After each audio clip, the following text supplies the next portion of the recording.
Where do you go?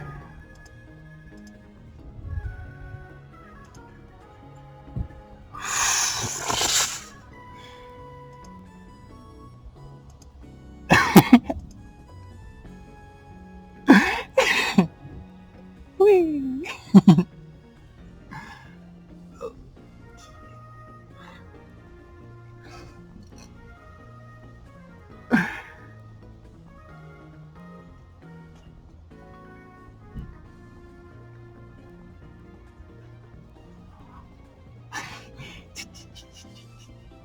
Okay,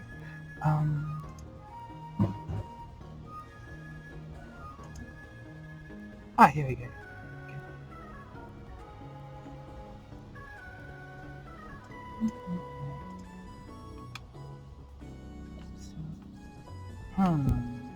What's happening?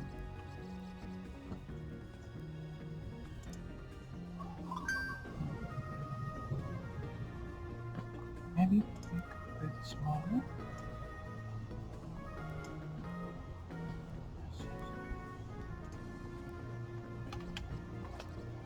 Okay. I don't want to cancel training. Let's check. So this is Uncle Punch's training mod. It is version 2, beta test version 3. And this is Ledge Tech training, where Foco is going to down smash us. And we use Jigglypuff to try to survive.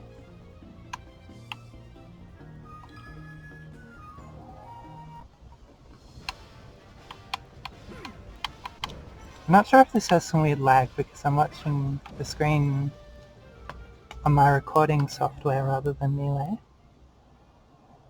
But today we are going to look at Jigglypuff and all the amazing things she can do. So what I'm interested in with this scenario is not, what's it called? Smash cancelling or whatever. Ledge cancelling.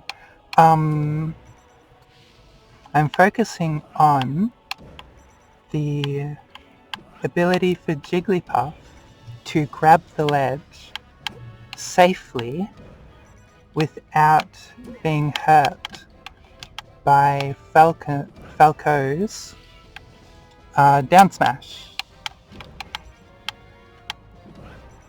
And this is quite a tricky exercise,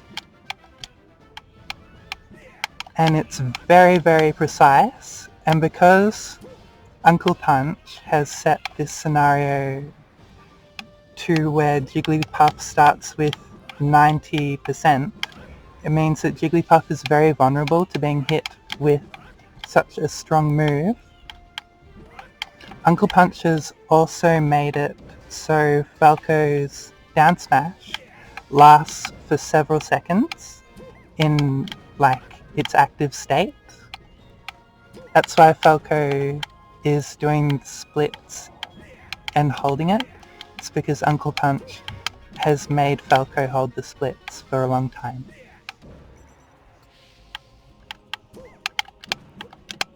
So, as you can see, you can grab the ledge safely from outside the distance that Falco's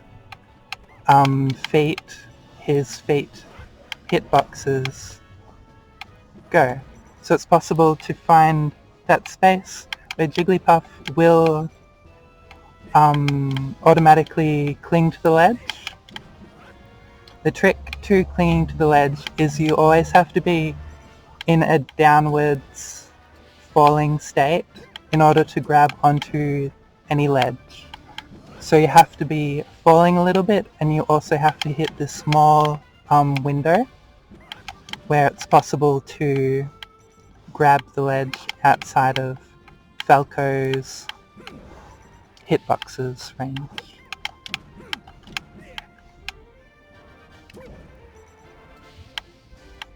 It's pretty tricky. I'd like to just talk about the ledge right now, not really talk about Jigglypuff in particular. So, I can grab the ledge, and if I don't let go of it, I'm going to be kicked off the ledge by Falco's active hitboxes. Boom! Let's count it. 1, 2. 1, 2. 1, whoops. 1 Mississippi. There's a train just rolling by.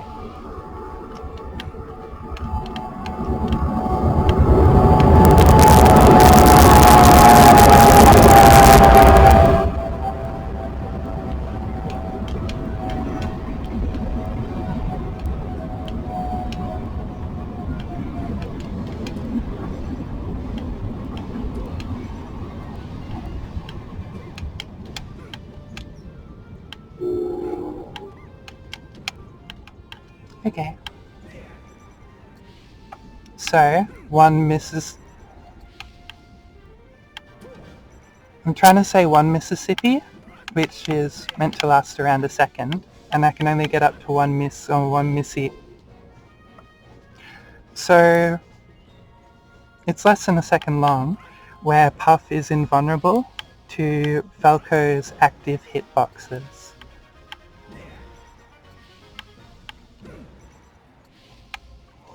But if I get up, I can get up. Oops. I can get up.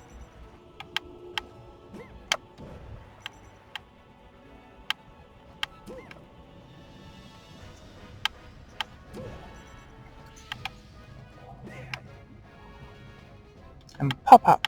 If I grab the ledge and pop up fast enough, then I'll be in the air before Falco's hitboxes are able to damage me, while still having the invulnerability for a second, which is just enough I need to get away from his hitboxes. Now, Melee is a bit of a strange Smash game because it was made so you can grab the ledge and refresh your ledge invulnerability as much as you want. See how I can grab the ledge twice in a row? You can't do that in later Smash games. The game designers decided to nerf it because they didn't like the idea of people grabbing the ledge lots and lots of times over and over again, because it makes it very difficult to hit them, and some characters are able to live for a very long time if they continue to grab the ledge. Jigglypuff is one of those characters. It's very easy to get her to survive for a long time just by grabbing the ledge and not going onto the stage at all, or rarely going onto the stage. So, Jigglypuff can be used to rack up damage from the ledge, and then chasing the opponent character onto the stage. Say this Falco was at 50% damage, the Falco would go flying into the middle of the stage, and you'll be able to follow up with a combo that leads upwards onto the stage.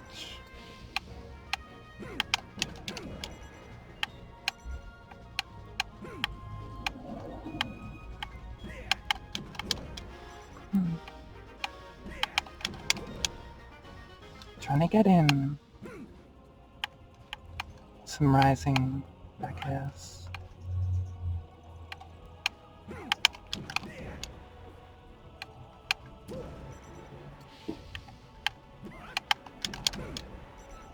a bit tricky.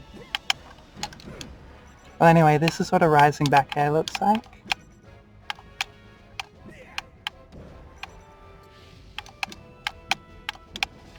They are a powerful move where Jigglypuff is able to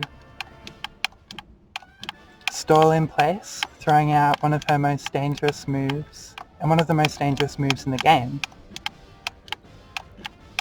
Back air is one of Jigglypuff's kill confirm moves. The tip of her back air is where it's most dangerous.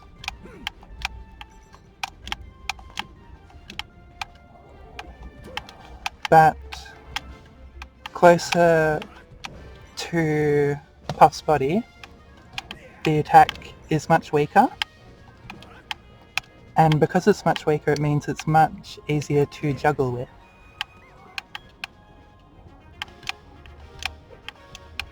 The trick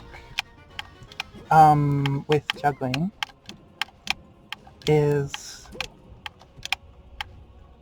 you are trying to link together moves in a way which keeps your opponent in an inactive state where you can continue to hit them.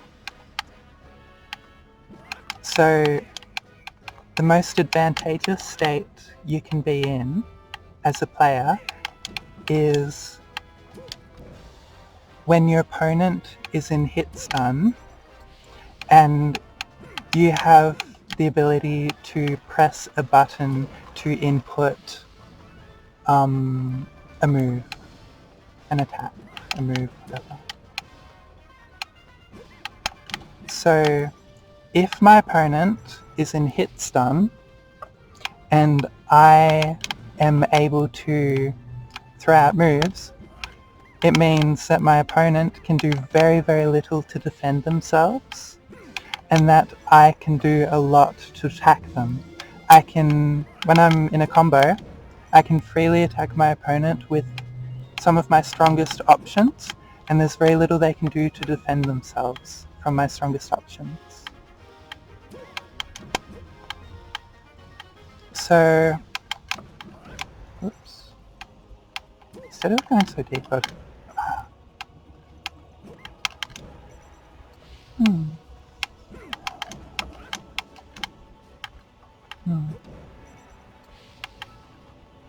yeah, so I've been finding a really cool combo is to try and get double rising back airs from the ledge. You can go even more, but it becomes a bit unnecessary to throw out lots and lots of back airs sequentially across the stage unless you are purely trying to intimidate your opponent or cover space. And yeah.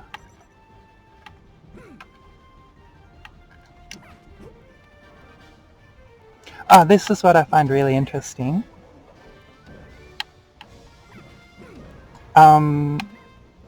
This is Jigglypuff's side special move, side B move. It's called Pound, and you output this move by either being on the ground or in the air, holding the left analog stick to the left or the right and pressing B. And it can turn you around instantly. You don't need to jump to turn around by pressing side B.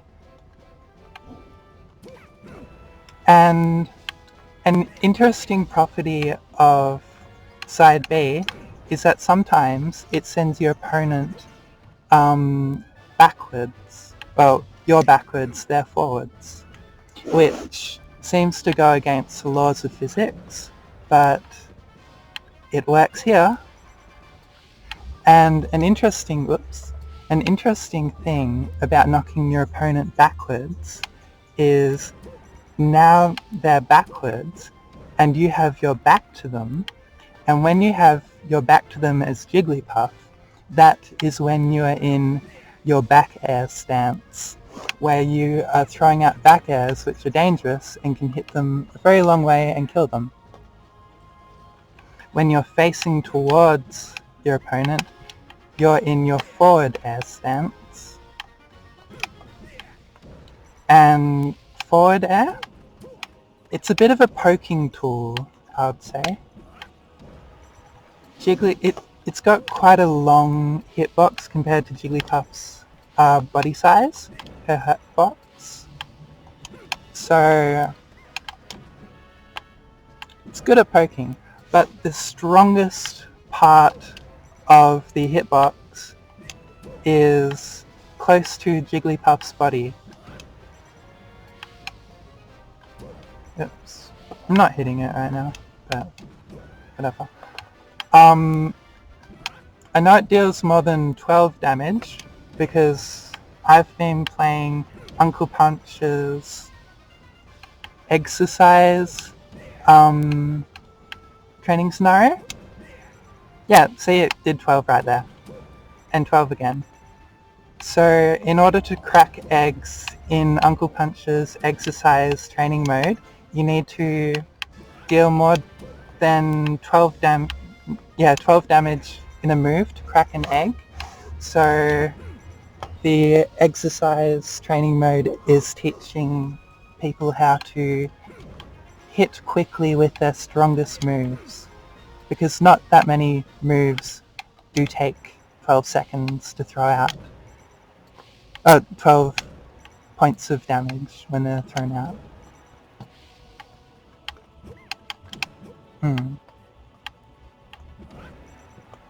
Yeah, so those are two of Puff's kill moves, forward air and back air. I think I'm going to switch training modes now, scenarios. Drink some water.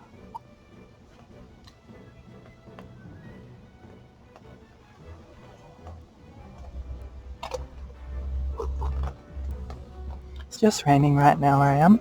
Okay.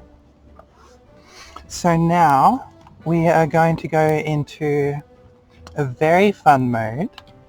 It's called Armada Shine Training. And you're meant to finish off the enemy fox with an Armada Shine. Yeah, it's an Armada. And we don't need to get into the particulars of what an Armada Shine is, but this is very useful for characters who can't even shine.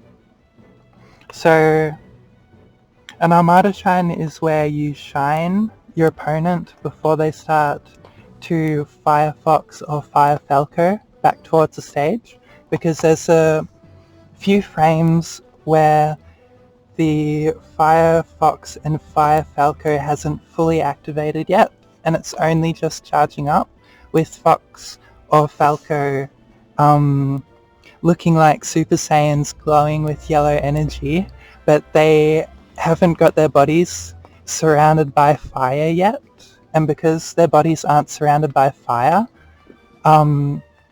Fox is able to, Fox and Falco, the characters, and Jigglypuff, because she's got a first frame move, are able to get towards the Fire Fox or Fire Falco before they ignite and hit them with a Shine, which is a move which doesn't have a disjointed hitbox. So if Fox or Falco is surrounded by fire and you try to shine them, you won't be able to, because their fire will protect their body because of the disjointed hitbox of the fire surrounding them. So the only time you can shine or rest a Falco or Fox when they press up B is when they're just about to light on fire, and when they start falling after their flaming animation where they rise and go across the stage. Once they finish that short animation where they turn into a comet, they fall and they lose their flame status, and because they're no longer on fire, you can approach them and hit them with moves without disjointed hitboxes. No. Okay, now I've explained that, let's go to Jigglypuff.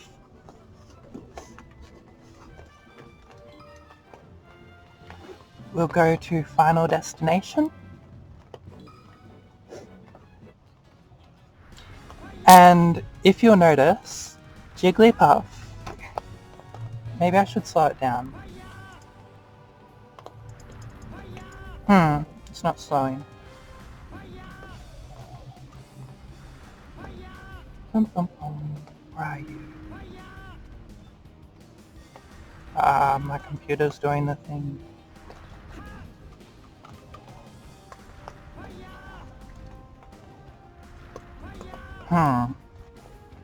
I'll close down Dolphin for a second and restart it.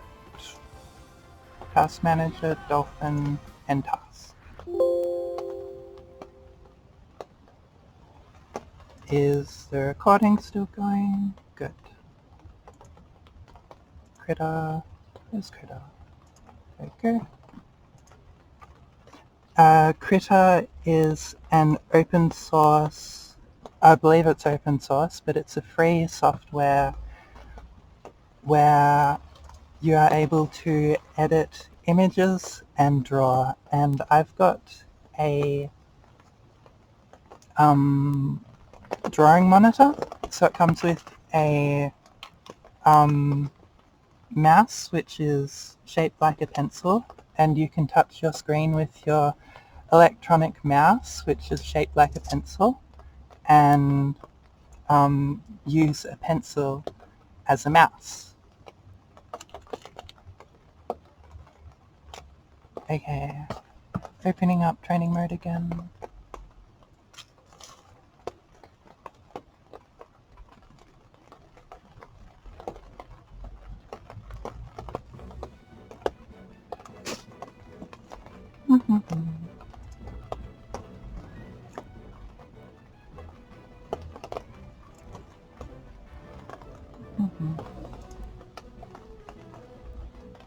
No, I don't want display.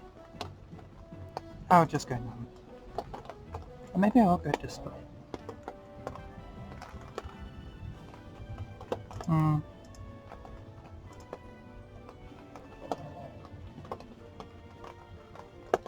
go do this.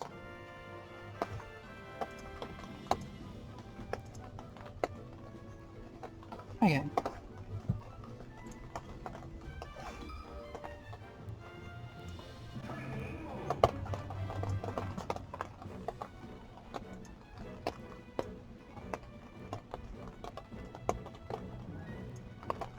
That's nice. I don't want I'll cancel training. I'll move you.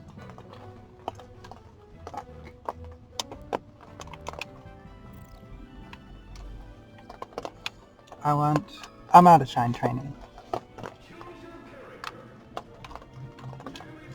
I like Jigglypuff wearing a crown. I think it's my favourite. Or Jigglypuff not wearing any hats. I do like Jigglypuff who has a red flower. I'm not super into the green ribbon Jigglypuff, but I think that's like Hungrybox's Jigglypuff. So like, that's what he's associated with. So there are a few different Jigglypuffs, and they've got different relationships with the different skins of Jigglypuff. So there was a person called King, and King put out one of the very first Jigglypuff combo videos. And for those who don't know, Mango used to be a Jigglypuff main, and he was a world champion as a Jigglypuff. and Mango became inspired to start playing Jigglypuff because King made this awesome combo video. Yeah, and King obviously wore the crown as Jigglypuff as his favourite skin. There's another Jigglypuff. His name is Toussaint, and he is the number 2 ranked Jigglypuff in the world, and he is ranked 35th. He's a very good Jigglypuff, obviously, and he streams on Twitch. And if you're interested in finding out about Jigglypuff from like first-hand experience and watching someone play at a top level, I highly recommend seeing Toussaint.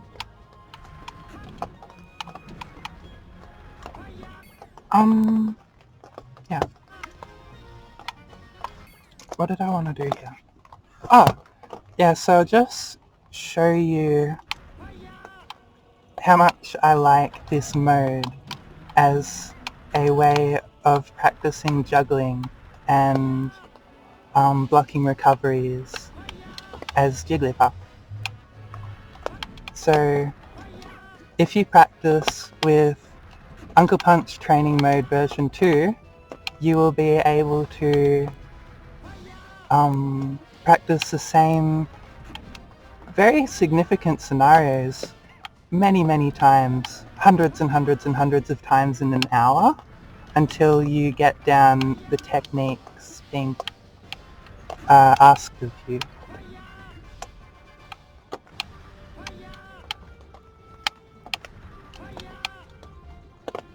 Yeah, there are all sorts of interesting things you can do in this mode.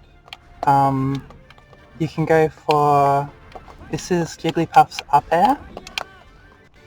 It is a move with quite a small hitbox, and it's quite a short hitbox too, but it's a very strong move, and it is one of Jigglypuff's kill moves. So I think I'll just explain all of Jigglypuff's aerials. This is down air. It is a multi-hit move which combos into itself, and I don't think it ends in a spike. It's a very weak, soft move, but it's useful for gimping. Gimping is what it's called, where you stop a character from being able to recover effectively back to stage, and you don't hit them with a strong move, but you are able to kill them at low percent. Yeah, and that's actually a very large part of my strategy as a Jigglypuff. I am not trying to win every single 50-50 encounter with my opponent. What I am trying to do is to make the encounters that I do win very important encounters, and the most important encounters you can have are encounters which lead to your opponent losing a stock.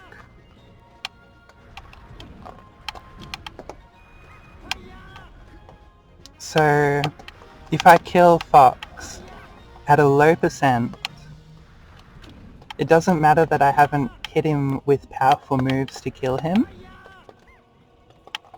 It matters that I took the stock, because in Super Smash Bros., percentages don't matter when it comes to the tally of the score at the end of the match. What matters is how many stocks or lives you have left at the end of the match. So if you reach the end of the match with stocks and your opponent doesn't have any stocks left, then you win the match.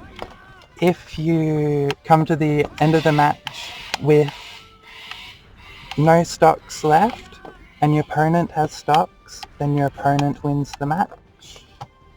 I'll have a drink of water.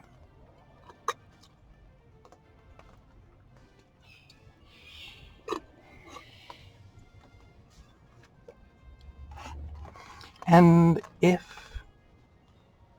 you have more stocks than your opponent, let's say you have 2 stocks left and your opponent has 1 stock left, and the game goes to timeout, because you have 2 stocks, that means that you have 1 more stock than your opponent who has 1 stock.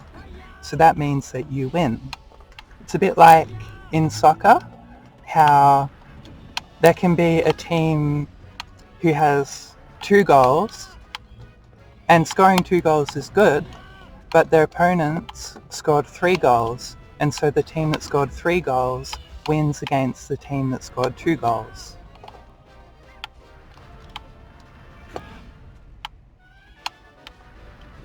But a lot of the time it's quite rare for games to go to timeout in Smash Bros. Melee, because lots of people play very aggressively, and they don't play defensively much at all.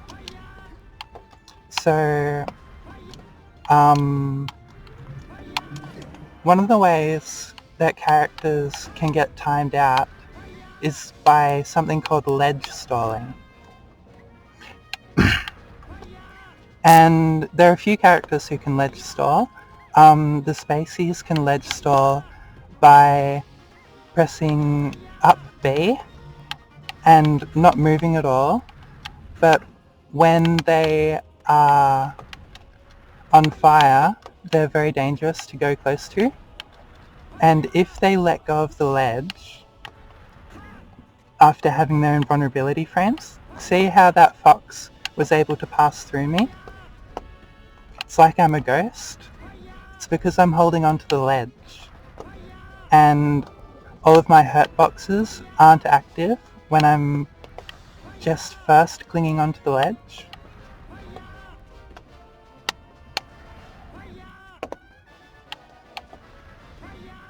I can't get hit. So that only lasts for a fraction of a second. But it's very important to know, because if you're Fox or Falco, you can let go of the ledge and you're still invulnerable for a few frames. And while you're invulnerable, you can press up B and enter into the first part of the Firefox Fire Falco animation, where you don't have fire surrounding you.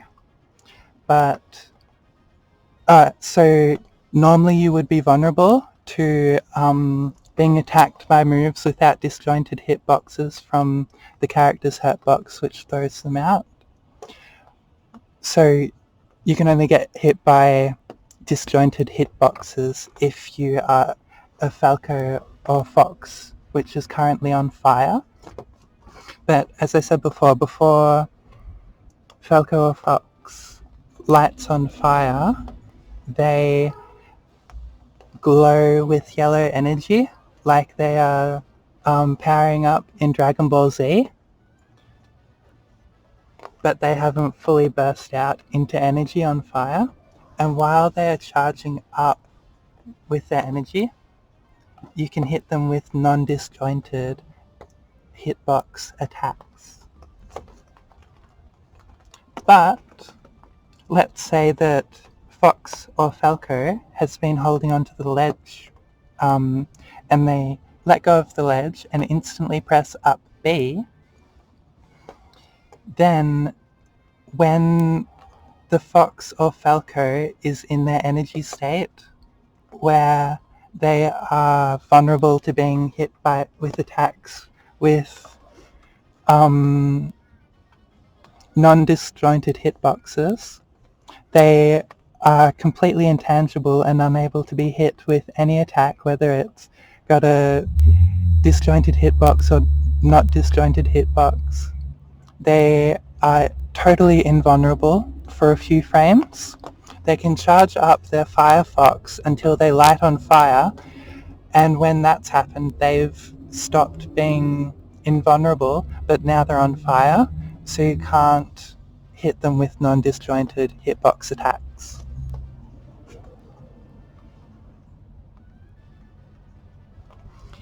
And you've pressed up B, you've been invulnerable for a few frames. Here's the train, one sec.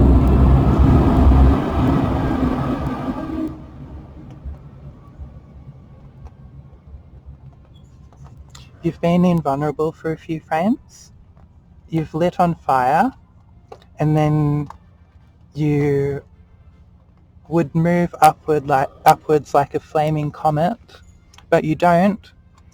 You instead stick to the lip of the ledge without going over it, and you automatically grab the ledge, because although I said in order to grab the ledge you need to be in a falling state, that's only true in most situations. Firefox and Firefalco are the exceptions to the rule that you need to be falling before you can grab the ledge, because they are able to burst upwards with their up special move, up B move, and grab the ledge instantaneously without having to be in a falling state. And through this whole scenario, Fox or Falco hasn't had their hurt boxes extend above the ledge 1 pixel. They are completely safe. And that's how Spaceys can ledge stall, and how they could time out an opponent if they wanted to, but most Spaceys aren't interested in playing slow, methodical games, apparently. But it's an option if the meta develops that way. Yeah.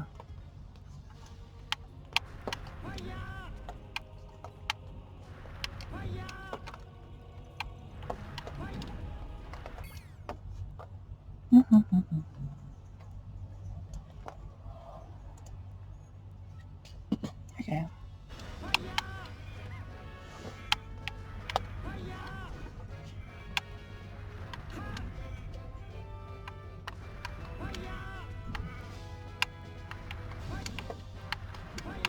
Yeah, I've decided I'm going to become a content creator, and part of the content I'm going to make is just me practicing and sharing my thoughts about the game.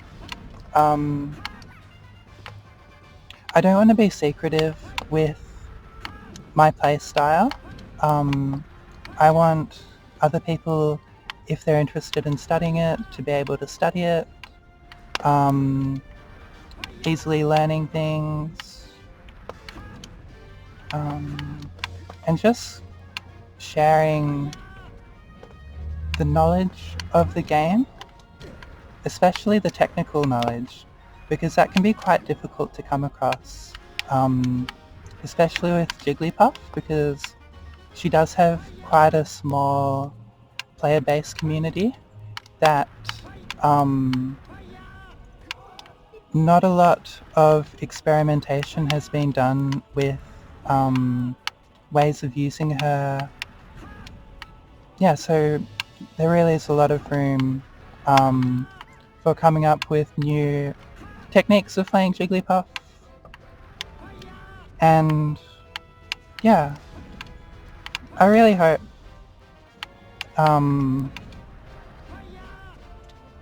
I can show the community that the negative preconceptions about Jigglypuff may be misconceived.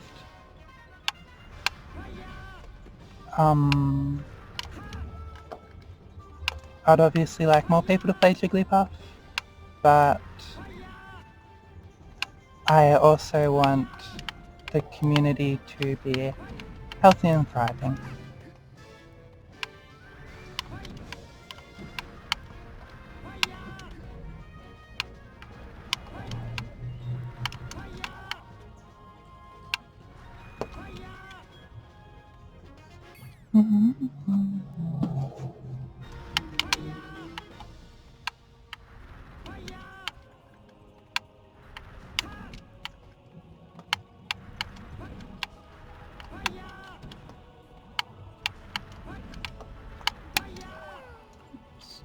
Yeah, my gamer tag is Zara Impala. It's pronounced Zara Impala. I wanted it to rhyme because I get a bit upset when people mispronounce my name. And I thought if it rhymed, then people would kind of be forced to pronounce my name correctly.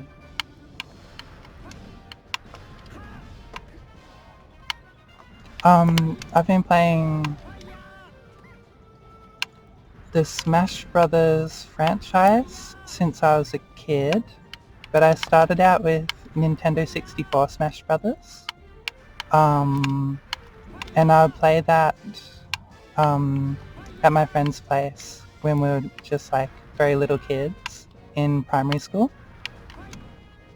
But I didn't have a Nintendo 64 at my own house. I only had them at like friends and acquaintances' houses.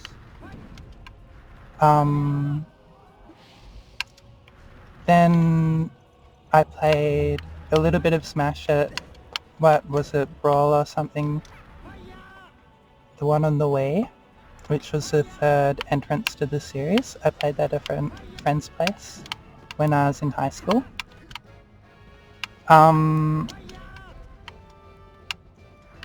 After that, during high school we were given, we were lent school computers to study and do homework on. And they were very, very small, very weak computers too. They had very little processing power. And I would play Nintendo 64 games on that computer during class in like year 11 and year 12.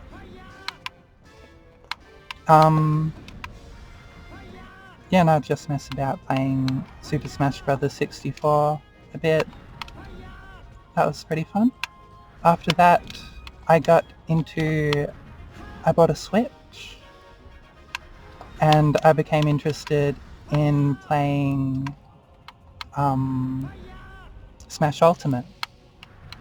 And yeah, I really loved Smash Ultimate. I'm a Kirby main in Smash Ultimate. And just in the last month or so, a month and a bit, I've started playing Super Smash Bros. Melee.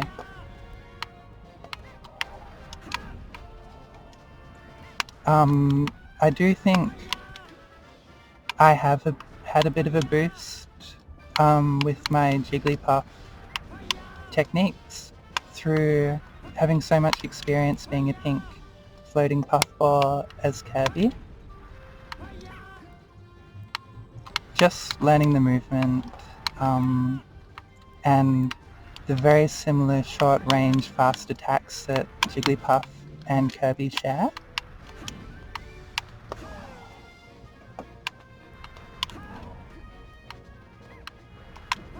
Oops. I want to show you something.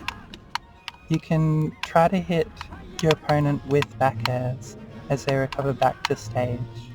It may take me a bit to get my eye in, but it's a bit of a freaky move. It's kind of scary. There's literally nothing they can do to protect themselves against it, other than like trying to change the angle of approaching the ledge, but then you could stuff like their angles up and send them SDing.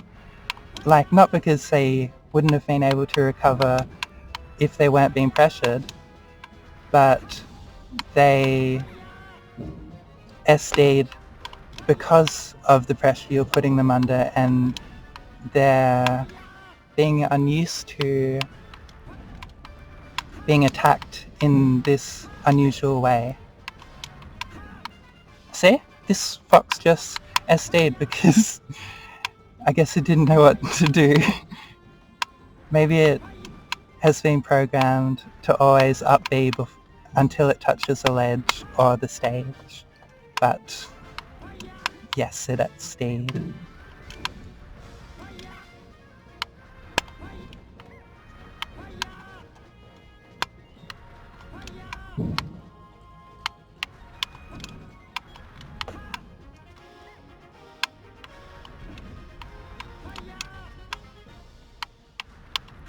Oh yeah, I wanted to practice this.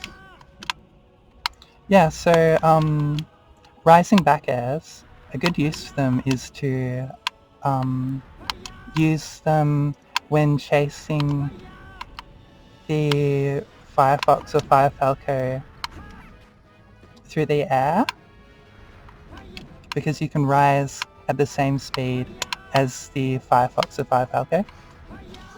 Firefox and Firefalco are much slower than you would assume them to be, and Jigglypuff is much faster through the air than you would assume her to be, because they're actually very similar in speed. I'm moving sideways speed.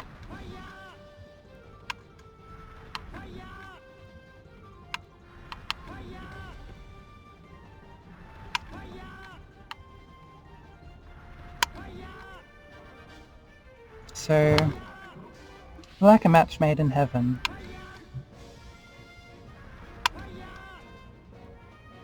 Very similar speeds. Maybe I should do short hops and stuff to show you how the trajectories can match depending on which types of jumps you use.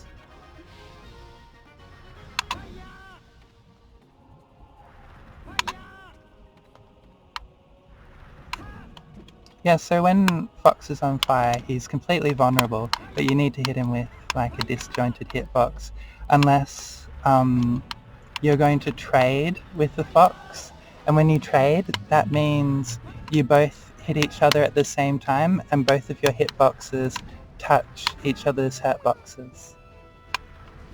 And when you trade, that can actually be a very good thing for Jigglypuff as she's defending, because Fox and Falco, when they hit you, they boost you up into the air, and you want to be boosted in the air when we're playing a game where you're trying to make your opponent touch the side or the bottom of the stage. So instead of having to jump, I can just get hit by Fox and get 14% damage. It's no big deal at lower percents. It's definitely not going to kill you. Yeah, so if you're a Jigglypuff or, I don't know, any other type of character, you don't need to worry about being hit by spacies up B at low percents, because it does very, very little damage. And you aren't in that long of like a hit stun anyway. Yeah, so it's not a big deal. See? It's able to jump out of it really quick. Out of it before Fox is out of it, I believe.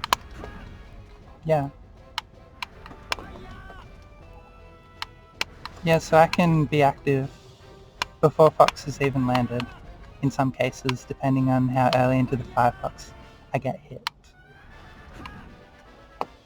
Okay, let's get hit by Firefox as we hit him. We'll just practice trading for a bit.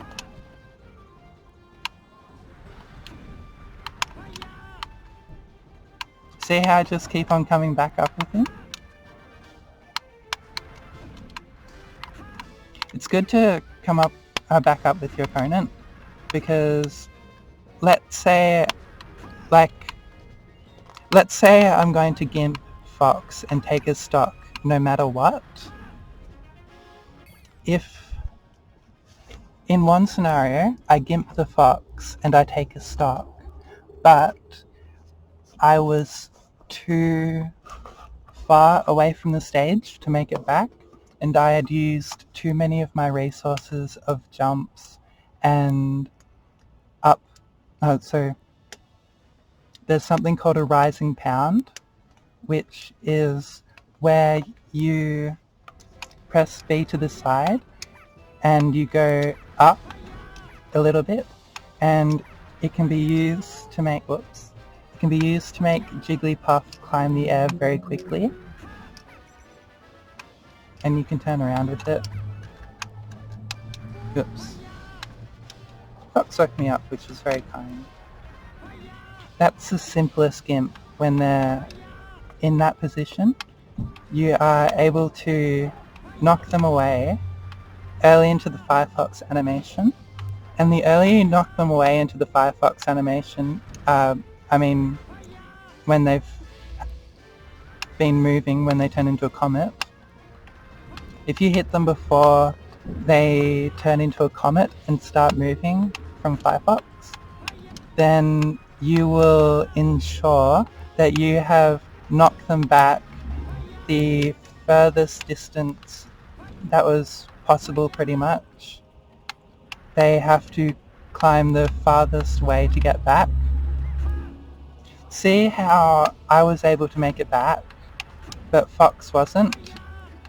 Fox would have actually done better to not up B the last time and not even try to save their life, because the only thing they did by trying to save their life was save my life, or make it easier for me to get back to stage. So it would have been better if the Fox didn't even try to make it back to stage. And let's say I had no jumps left, I would have definitely died. But if I had no jumps left, this has happened to me in the past, no jumps left, and a spacey Firefoxes or Firefalcos, and they save my life and boost me back up to the stage like a really good friend. But I think most spaceys I fight against don't want to save my Jigglypuff's life. So I'm just giving this as a tip that if you can't make it back to stage, don't even try to up B unless your opponent is within kill percent from being hit by the up B, which would mean they'd be at quite high percent in order for up B to launch them upwards and off the stage into the blast zone. Shouldn't have even tried, see? Shouldn't try. Maybe that one would have grabbed, I think.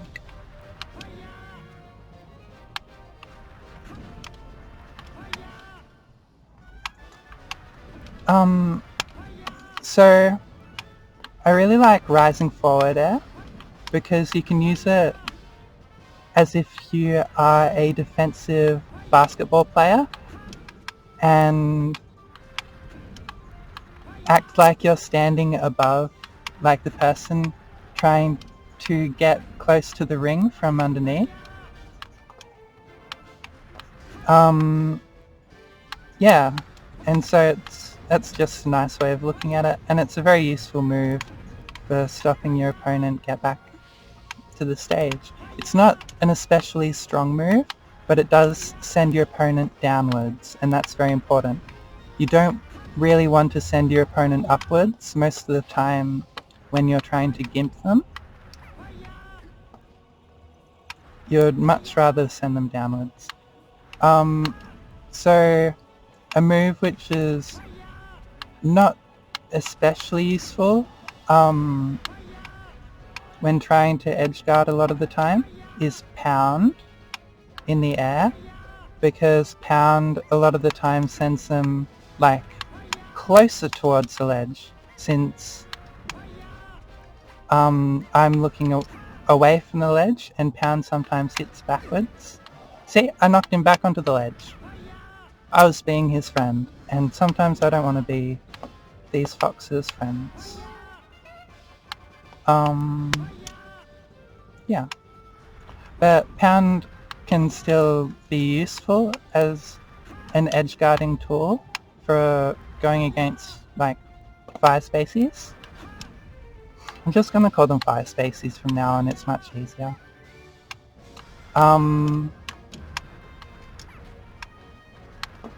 Elevator, oh no. But you get the idea, like, I can use the fox to climb back the stage. There's a whole chess game you can play when it comes to guarding the edge. And like how to gimp your opponent. Like, you don't even need to gimp your opponent for you to be edge guarding well. I could let the fox back and I still hit him with like, I know, 7 or 12%. So it's good even just to hit them a little bit. Sometimes it's good to hit your opponent just to get used to hitting them. Like, it's like getting your eye in when you're playing golf or shooting a bow and arrow. It can be really useful to just practice against like your opponent and learn like their habits and their reactions by poking them and testing them, seeing what responses they make. And once you sort of figure out their game plan a little bit, that was some self-destruct. Once you figure out their game plan a little bit, you can adjust your own game plan to capitalize on the habits they consistently use. So let's say there's a mid-tier player and they play Fox, and they have an answer for every situation. But they've only got one answer for every situation, when really good players have 5 answers for like every situation. And if you have 5 answers for every situation, that means there are 5 mix-ups you can use. You can play rock, paper, scissors with 5 different options, and your opponent, they can only play rock, paper, scissors with 1 option. And within your tool of 5 moves you can do, 5 options you can do, one of them is probably going to be the scissors to your opponent's paper. So if you have enough options in every scenario, you should be able to catch your opponent out and be able to mix them up when it matters most.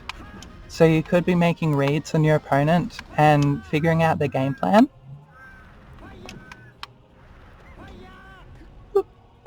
See how I lost my invulnerability? I was just hanging out there. I stopped caring about the ledge for some reason. What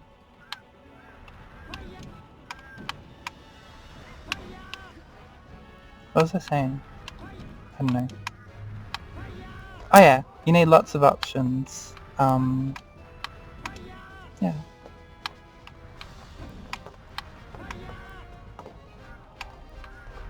It's a bit like playing soccer.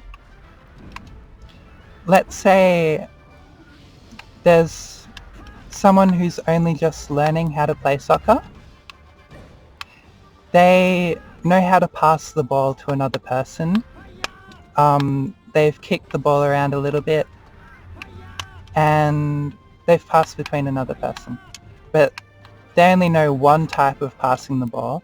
They can only pass the ball when the ball is being passed between 5 meters and 10 meters. But they can't pass the ball 20 meters effectively. And if you only know how to pass the ball in one way, it means that you're very predictable as a player and very easy to take advantage of. And your opponents will take you outside of your comfort zone just to make you recognize where you're weak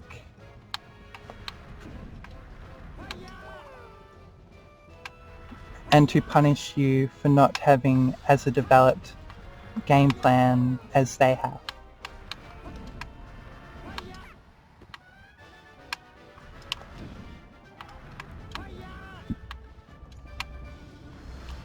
So I'd say, like, before even trying to, like, develop an individual game plan for a match, focus on making sure that you have multiple options for every situation, because you don't want to be caught flat-footed by not having an option to use in that situation.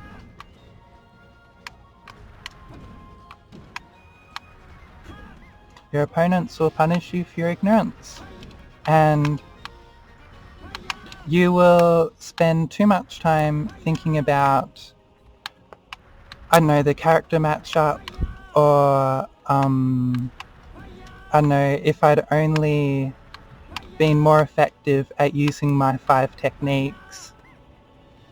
You don't recognize that your opponent was using, I don't know, 10 good techniques and like 5 mediocre techniques to beat you, when you only had like your very predictable techniques that you're using all the time, which, yes, it's true, your techniques do work some of the time, but they don't work all of the time.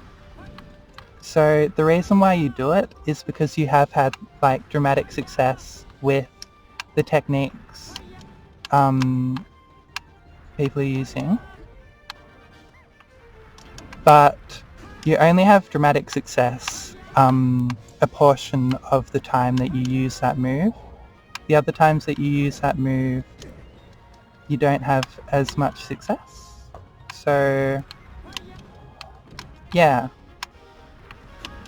it's quite probable that instead of trying to use the option which didn't work in that situation, it would have been safer to use a different option which would have led to you getting less punished.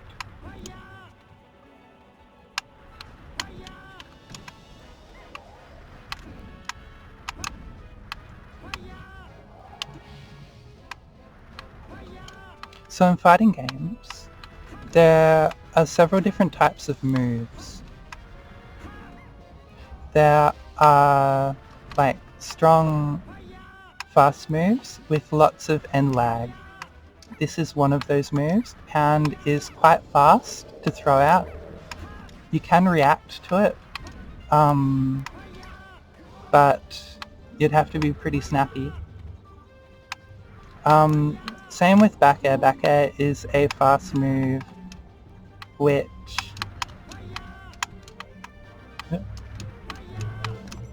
takes it's a fast move to throw out, but it has a lot of end lag, which is the frames it takes until you're able to fully control your character again and use all of your movement and move options.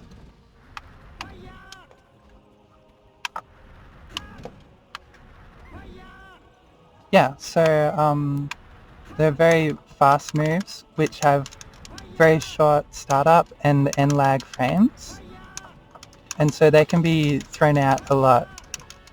You can I could just spam this like all game. Like, I would like eventually hit my opponent a little bit, but it's not very useful for me to punch my opponent just a little bit with a weak attack that doesn't have a disjointed hitbox. It's got its place because neutral A, Jigglypuff's jab, it's very fast and it can interrupt the moves that your opponent is doing and take them out of the startup frames of their move. and cancel their move. So it's useful in that respect. It can be used when two players are racing each other to see who's going to throw out the move first. Say one character is shielding and the other character is waiting for them to let go of shield. They're playing a race where they are racing to see who can throw out a move before the other person does and hits them with that move. If someone throws out a move before the other move's active hitboxes come into existence, then the first person's move is probably going to get cancelled. There are some moves which have armor, which means some moves are able to be hit. The character is able to be hit, but the animation that they're doing won't be cancelled. Sorry, here's the train.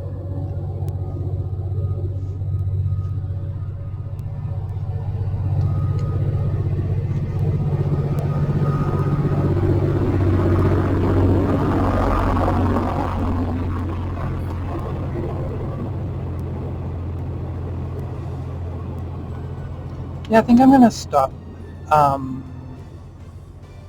doing that. Just go to this.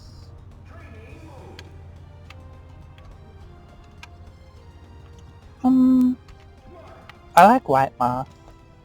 I think he's got like a real hero vibe to him. Like he's totally a good guy. Like he's an angelic figure, and I like that. And let's go for Flower Jigglypuff. Okay, so Marth is like invulnerable right now. He can't be hit. And the purpose of this mode is to practice L cancelling, which is where you throw out a move and you can see frame 11.7, frame 6.7, frame 10.7, frame 3.7, frame 10.7, frame 9.7. If you press L or R between 1 and 7 frames before your character touches the ground, you will have L cancelled, or it's sometimes called R cancelling. And that means that the end lag of your landing animation is reduced if you L cancel. See how Jigglypuff kind of bounces on her feet? No L cancel, she bounces on her feet. Well, if you press L within the timing window, she doesn't bounce on her feet and you can instantly do things with her.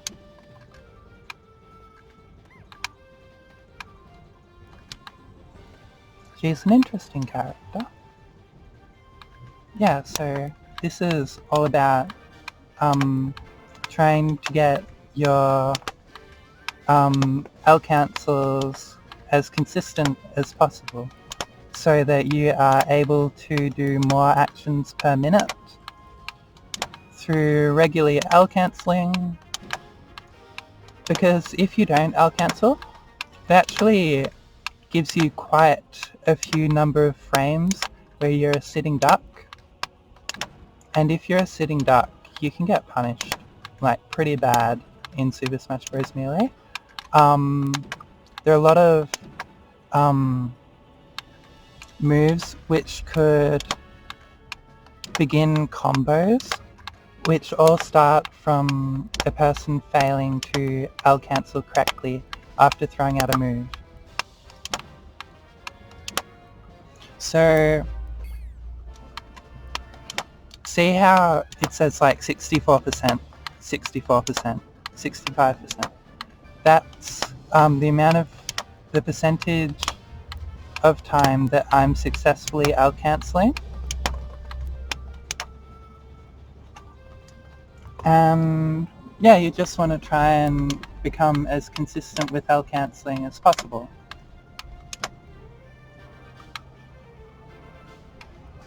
Now I'd like to show you something. This is a rising back air. This is rising forward air.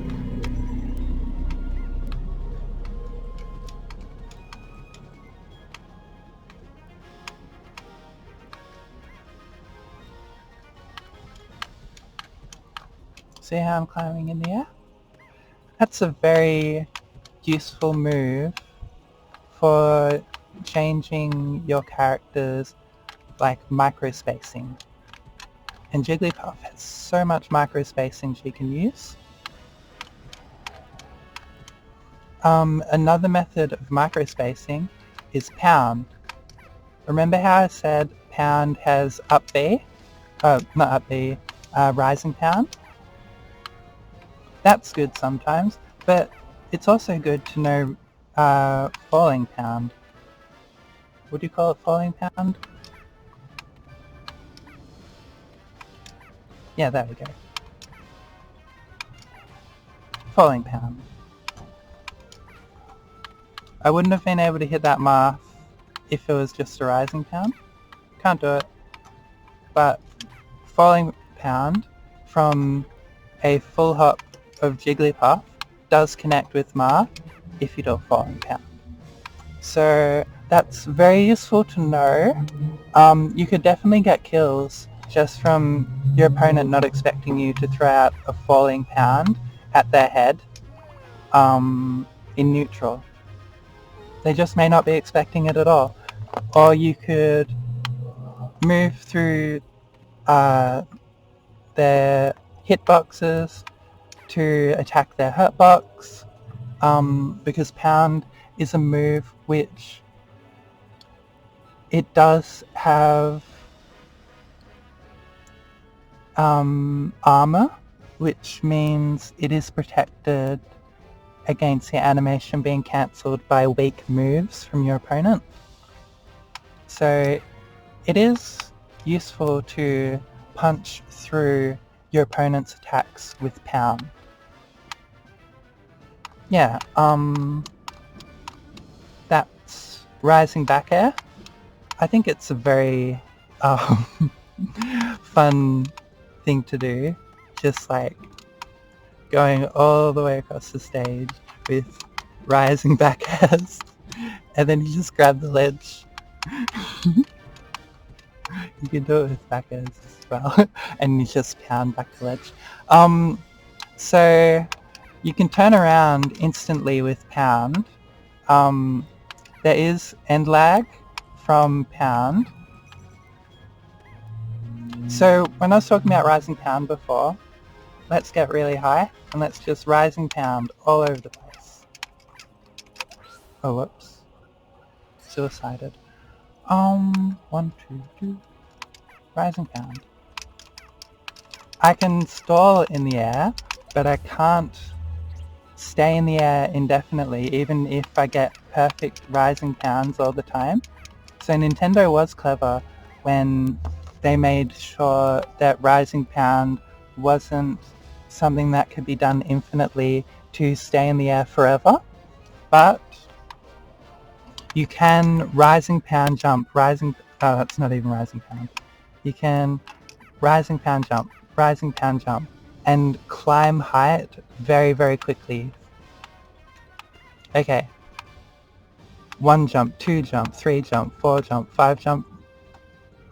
Okay, let's do rising pound. 2, 3.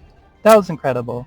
Instead of doing 5 jumps and a air dodge, upwards air dodge to get back to the ledge, I did 3 jumps and 3 rising pounds, and I still had 2 jumps left, and I could have gotten out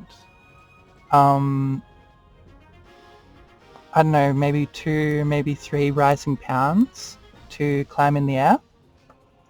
So rising pounds are one of Jigglypuff's movement resources that she can use to stay in the air.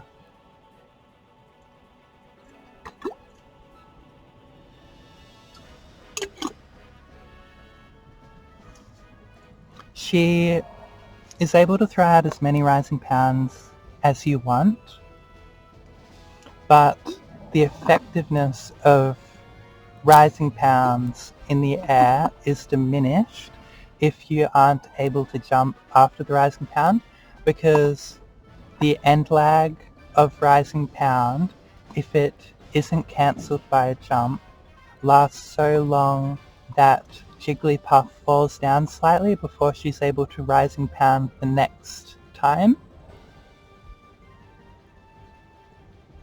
So you do need to jump with your rising pounds to gain the additional height of rising pound. Otherwise, rising pound just makes you fall more slowly and sort of slowly drift down the air like a feather falling down, but if the feather was punching.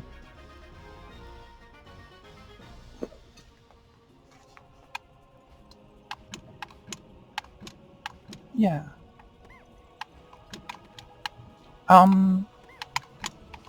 One thing I really like is using Jigglypuff's back air and spamming it in place near the ledge. Because of all the places, of all the real estate on the stage, this edge and this edge are some of the most stood in places in the whole game. Lots of players, when a character is off stage, they will just stand here, like facing this direction, just waiting for their opponent to come back. A lot of people don't even challenge their opponent with attacks. Intermediate players will challenge their opponents with grounded attacks from the stage, but there's a more advanced option to go off the stage and to edge guard off stage. So you can still edge guard on stage with certain attacks. This is Jigglypuff's down tilt. It's good. A lot of people, if they don't know how to recover effectively, they may recover like this to grab the ledge, and they're exposing their hurt boxes a lot by jumping to the ledge like this. So when they expose their hurt box like that, you can have the opportunity to throw out a move like this and knock them away from the ledge. And instead of grabbing the ledge, now they have to use an additional mid-air resource to get back to the stage, which is good for you. Jigglypuff has a lot of mid-air resources. She has her jumps 1, 2, 3, 4, 5, and from the stage 1, 2, 3, 4, 5, 6. Off the stage 1, 2, 3, 4, 5. Can't do it anymore. On the stage 1, 2, 3, 4, 5, 6. This is critically important. Jigglypuff can be edge guarded, and it isn't particularly difficult to edge guard Jigglypuff, especially by gimping. Jigglypuff is quite hard to knock into the blast zone. She lives a lot longer than you would expect. Even though she's a very lightweight character, she still takes quite a long time to get all the way out to the blast zone if she's knocked back. And Jigglypuff, she can go all the way to the edge of the stage and all the way back.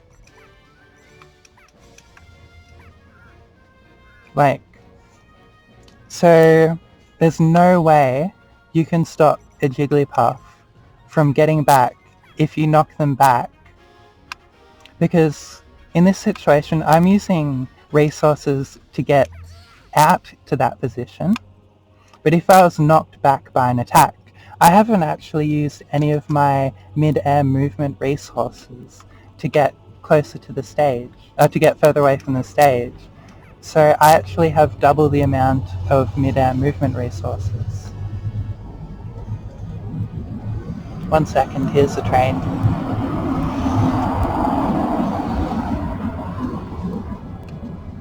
But as you may have noticed, Jigglypuff has fairly predictable trajectories when she jumps. Like, if I was a very predictable Jigglypuff, people would be able to read all of my moves, like all of my jumps. They would be able to time when I would jump next and predict it. And they would be able to predict when I was going to throw out my next moves. And because of that, they would be able to attack me when I'm not in a strong position to defend myself, or when I'm in a state of disadvantage from being in the end lag of throwing out an attack animation. So, hypothetically, let's say, actually get into 20xx to show this.